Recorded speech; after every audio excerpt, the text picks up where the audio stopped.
안녕하십니까. 부동산 경제론 이범웅입니다. 오늘은 2주차이고요. 첫 번째 시간입니다. 먼저 지난 시간에 1주차에 했던 걸 조금 요약해가지고 다시 리뷰를 해보도록 하겠습니다. 자, 지난 시간에 했던 것은 부동산 시장, 부동산 정책, 이게 이제 첫 번째 주제였죠. 근데 이 부분에서 이제 부동산과 부동산 시장에 대해서 특히 이제 특성 중심으로 해가지고 살펴봤습니다. 자, 첫 번째가 이제 부동산이라는 게 무엇이냐라는 것부터 이제 출발을 했었는데요. 부동산은 우리 모두 다 알고 있듯이 토지와 그 정착물, 뭐 이렇게 이제 표현을 할 수 있습니다. 정착물이라고 하는 것은 뭐 부착물, 부속물, 계량물이라고 이제 표현을 하기도 하는데요. 요 부동산은 토지를 포함해서 토지와 연결되어 있거나 접촉하고 있는 모든 것이다. 뭐 이렇게 이제 협의의 부동산의 개념으로 정의를 해볼 수 있습니다. 여기 협의의 부동산에다 준부동산 또는 의제 부동산을 합쳐가지고 광의의 부동산, 즉 넓은 의미의 부동산이라고 또 이제 하죠. 근데 준부동산, 의제 부동산이라고 하는 것은 토지 건물은 아니지만 등기 등록 등의 공시 방법을 갖춰서 부동산에 준하여 취급하는 특정의 동산 또는 동산과 일체로 된 부동산의 집단을 의미합니다. 주로 공장재단, 광업재단, 선박, 임목, 항공기, 자동차, 중기, 어업권 등을 준부동산 또는 의제 부동산이라고 부르고 있습니다. 부동산은 일반적으로 토지와 건물로 구분을 해볼 수 있겠죠. 그래서 토지와 건물은 좀 다른 속성을 가지고 있습니다. 그리고 건물을 포함한 부동산은 용도에 따라 이제 주거용 그리고 비주거용 부동산으로 구분을 해볼 수 있습니다. 주거용 부동산은 주택이라고 생각을 하시면 좋을 듯 싶고요. 비주거용 부동산은 또다시 업무용, 상업용, 산업용, 특수용 부동산 이렇게 이제 구분을 해볼 수 있다라고 말씀을 드렸죠. 그리고 뭐 수익 창출 여부에 따라 가지고 직접적으로 수익이 발생하지 않는 뭐 자가주택 같은 게 있을 수 있고요. 그다음에 직접적으로 수익이 발생하는 수익용 부동산 뭐 이렇게 이제 구분을 또 해볼 수 있습니다. 수익용 부동산은 주로 이제 임대주택 중에 임대주택 그리고 비주거용 부동산 이런 것들로 이제 구성이 되어 있습니다. 그리고 나서 이제 부동산의 특성에 대해서 살펴봤습니다. 그래서 부동산의 특성을 모두 다 살펴볼 수는 없으니까 토지를 위주로 해가지고 살펴봤었죠. 그래서 첫 번째 공급의 고정성, 그리고 두 번째 이질성, 세 번째 필수적인 생산 요소, 네 번째 자산, 그리고 다섯 번째 금융의 중요성 등을 살펴봤습니다. 그래서 일반적으로 뭐 부동산의 특성하면 이것들 말고도 굉장히 많은 것들을 이제 설명을 해볼 수 있는데요. 그래도 부동산 경제론에서 좀 강조가 될 수 있는 것들을 한번 생각을 해봤는데, 첫 번째 공급의 고정성은 토지의 면적은 거의 변화하지 않으며 그 증감이 매우 적다라고 하는 특성입니다. 물론 이제 토지와 다르게 주택 등의 건물은 공급량이 달라질 수 있죠. 그렇기 때문에 단기와 장기의 공급 반응이 크게 다릅니다. 즉 다시 말해서 가격이 변화했을 때 단기와 장기에 있어서 공급량의 크기가 달라질 수 있다는 겁니다. 그래서 주택 등의 건물을 논의할 때는 고려되는 시간이 단기인지 장기인지 이것을 명확히 해야 한다라고 말씀을 드렸습니다. 두 번째는 이제 이질성이 있었죠. 이질성. 토지는 이제 물리적인 특성, 그리고 편의시설과의 접근성, 환경 요인, 인문적 특성, 뭐 이런 것들이 서로 다릅니다. 그렇기 때문에 이질성을 갖는다라고 생각해 볼 수 있고요. 이 중에 가장 중요한 요소는 어찌됐든 위치이다라고 생각해 볼 수 있습니다. 주택 등의 건물은 토지에 비해서 이질성 요인이 더 많다라고 생각을 해볼 수 있죠. 그래서 부동산 시장을 분석할 때는 이질성을 좀 명시적으로 고려해야 하고요. 주택 시장을 분석할 때는 더욱 명확히 해야 한다라고 생각해 볼 수 있습니다. 세 번째가 이제 필수적인 생산 요소이다라는 점입니다. 그래서 생산과 소비 모두 다 토지의 투입을 요구를 합니다. 그렇기 때문에 토지는 인간 생존에 필수적인 생산 요소이다라고 생각을 해볼 수 있는데요. 생산 요소로서의 토지는 엄밀하게 얘기하면 저량 스탁 개념인 토지 그 자체라기보다는 토지가 제공하는 유량, 플로우 개념의 서비스이다라고 생각을 해볼 수 있습니다. 그렇기 때문에 토지 사용자는 토지 서비스 흐름의 대가로 토지 소유자에게 임대료를 지불한다라고 생각을 하시면 좋을 듯 싶습니다. 주택도 주거 서비스를 제공하는 자본재 또는 뭐 내구 소비재 이런 것들로 이제 볼 수 있죠. 그렇기 때문에 주거 서비스에 대해서도 이제 사용의 대가로 임대료를 지불한다라고 생각을 해볼 수 있습니다. 자, 네 번째 특성이 이제 부동산은 자산이다라고 하는 것입니다. 그래서 토지와 주택을 포함한 모든 부동산은 자산이라고 볼 수 있는데요. 부동산이라는 자산은 개인이 가진 부의 구성 요소이고 소득의 원천입니다. 그러면서 국가 전체로 보면 국부의 국가 자산 전체의 상당한 비중을 차지한다라고 볼 수 있습니다. 그래서 국민 경제 움직임에 따라서 그 가격이 오르내리기도 하고 거꾸로 부동산 시장이 국민 경제에 커다란 영향을 미치기도 합니다. 또한 부동산 시장은 해당 국가의 상황뿐만 아니라 국제적인 자산시장 동향에 의해서도 굉장히 큰 영향을 받을 수 있다라고 하는 점도 기억을 하시면 좋을 듯 싶습니다.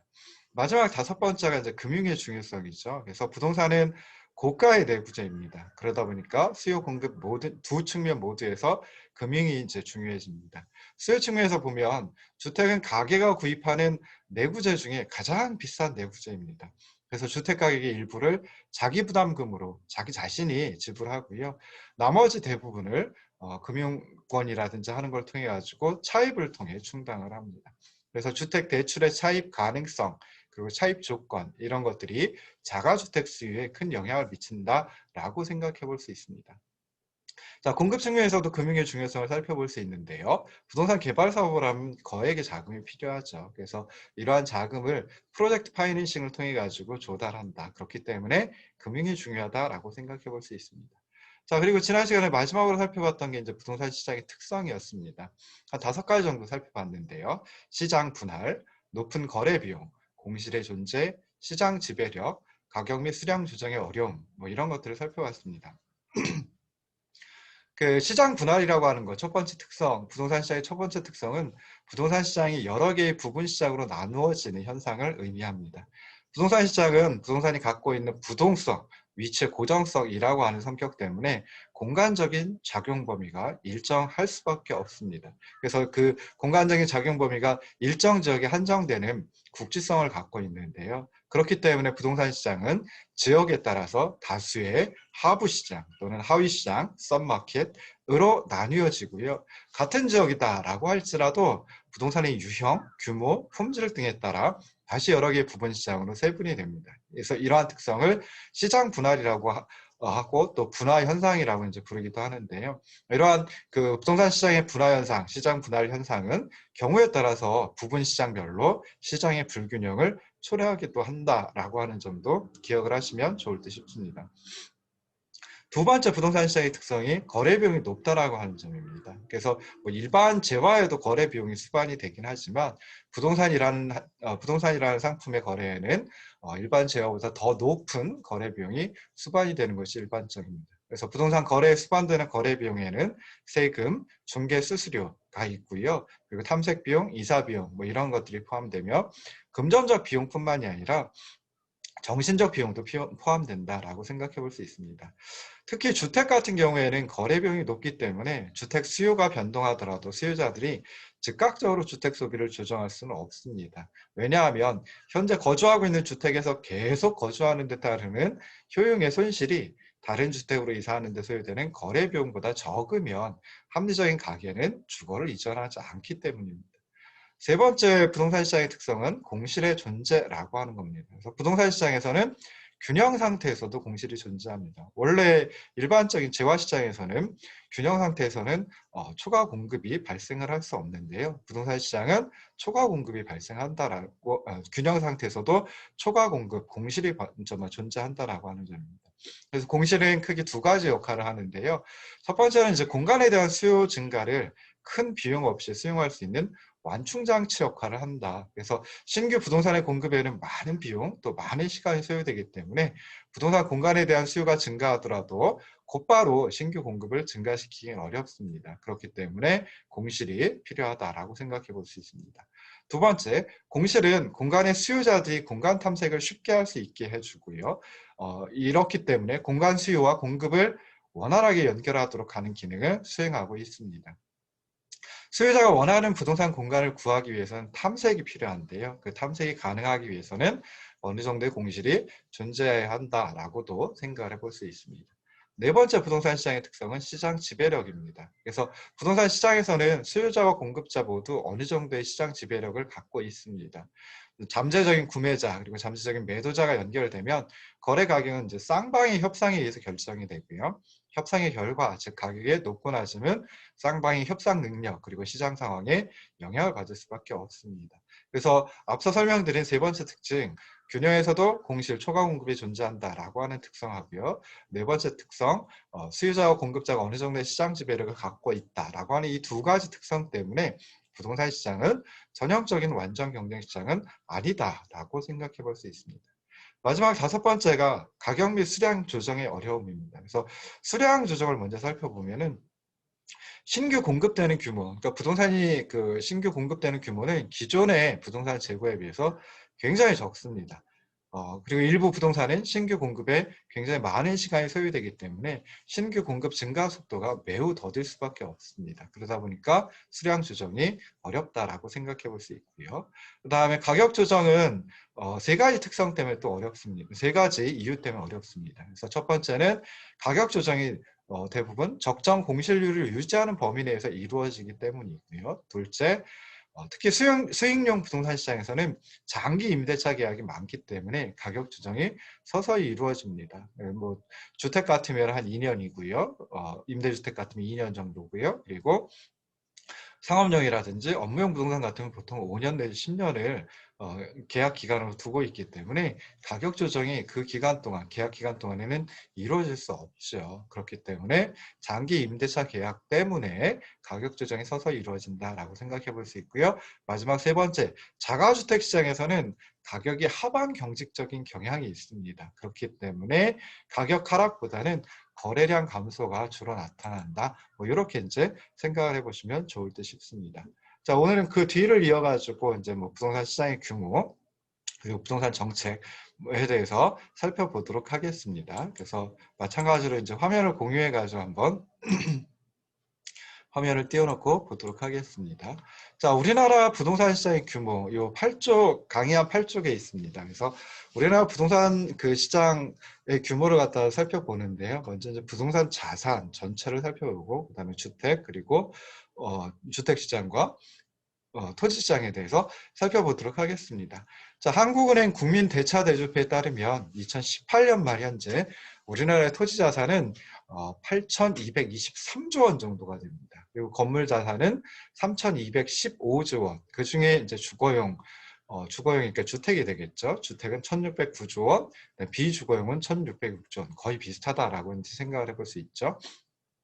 그래서 합치면 부동산 자산이 이제 그 138조 원으로 비금융자산 총액 5,050조 원의 76%에 달하고 있습니다. 그러니까 금융자산을 제외한 비금융자산, 그러니까 실물자산이라고 또 표현을 하기도 하죠. 그래서 그런 것들 중에는 부동산 자산이 76%의 비중을 차지하고 있다라고 생각해 볼 수 있습니다. 그래서 국내 총생산하고 비교해 보면요, 부동산 자산의 크기가 국내 총생산 GDP의 6배이고요. 토지 자산은 GDP의 4.3배, 건물 자산은 1.7배에 이르고 있습니다. 뭐 비금융자산도 이제 그러니까 부동산 자산을 포함한 비금융자산 총액도 보시면은 1995년 기준에서 2,860조 원이었는데 이게 2018년 말에 5,050조 원으로 약 5.3배 증가했습니다. 연평균으로 따지면 매년 7.5%씩 이제 증가했다라는 소리거든요.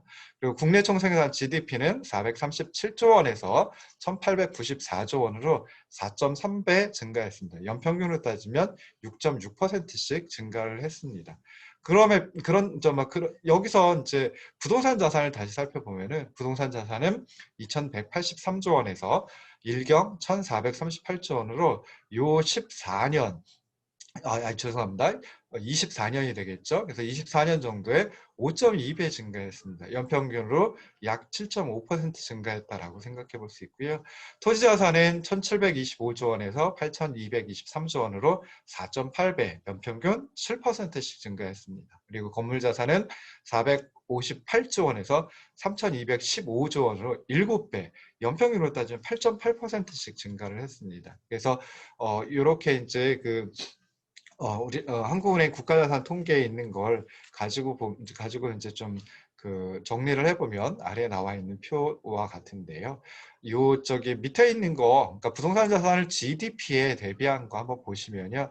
1995년에는 5배 정도였거든요. 2018년에는 6배 정도가 됐습니다.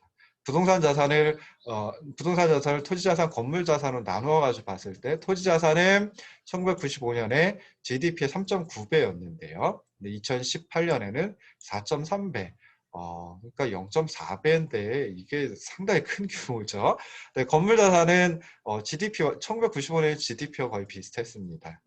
그런데 2018년에는 GDP보다 1.7배 정도 수준이 됐습니다. 그러니까 토지자산, 건물자산 모두 다 GDP에 비해서 더 커졌다. 뭐 이런 걸 이제 GDP에 대비했을 때 그 정말 배율이 더 커졌다. 뭐 이런 걸 이제 살펴볼 수 있습니다.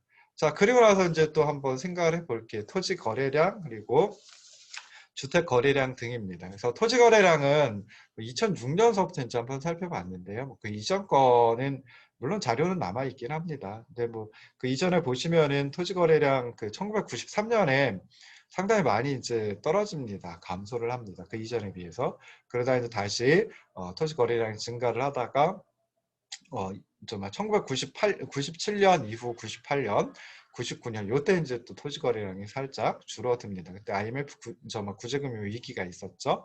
그래서 2005년에 토지 거래량이 굉장히 커집니다. 그러다가 이제 줄어드는데요. 그때서부터는 이제 살펴보는 겁니다. 그래서 2006년 이후 보시면은 계속 감소하는 추세를 보이고 있죠. 그러다가 2012년 이후에는 좀 증가하는 추세를 보여주고 있습니다. 그래서 2006년에는 필지로 따지면 264만 필지 정도, 그리고 면적으로 따지면 정말 33억 3,400만 평방미터 정도가 이제 거래가 되었었는데요.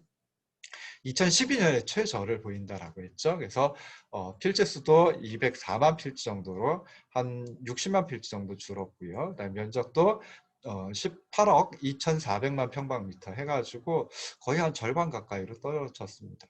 2015년에서 2017년까지는 이제 정점에서 횡보 상태를 보입니다. 그래서 2015년하고 2018년 비교해 보시면은 토지 거래량도 거의 비슷하고, 토지 거래량을 필지로 따졌을 때도 거의 비슷하고, 그다음에 면적으로 따졌을 때도 거의 비슷하다. 그리고 2017년 이후 2019년까지 보시면은 좀 감소세를 보이고 있다. 뭐 이런 걸 특징으로 살펴볼 수가 있습니다. 자, 그 다음에 이제 주택 거래량도 한번 살펴보면요. 마찬가지로 2006년에서 2019년까지입니다. 그래서 2006년에서 2019년까지 비교해 보시면요. 요 밑에 보시면은 이렇게 이제 그림으로 이제 표현을 해볼 수, 그래프로 이제 표현을 해봤습니다. 그래서 이걸 참조해서 보시면은 주택 거래량은 2007년에서 2010년까지는 정체 상태였습니다. 그러다 2012년에 이제 최저 수준에 이르고요. 그리고 2012년 이후에는 좀씩 증가하다가 2015년 이후에 다시 감소세를 보이고 있습니다. 그래서 2006년 같으면은 거래가 된 게 한 108만 호 정도, 그리고 면적으로 따지면 8,400만 평방미터 정도였는데요. 2012년에는 호수로 따졌을 때 74만 호 정도고, 그다음에 면적으로 따졌을 때는 6,200만 평방미터. 그래서 좀 줄어들었구나, 조금씩 줄었구나라고 이제 2006년서부터 12년까지 보면 조금씩 줄어들었구나라고 생각해 볼 수 있고요.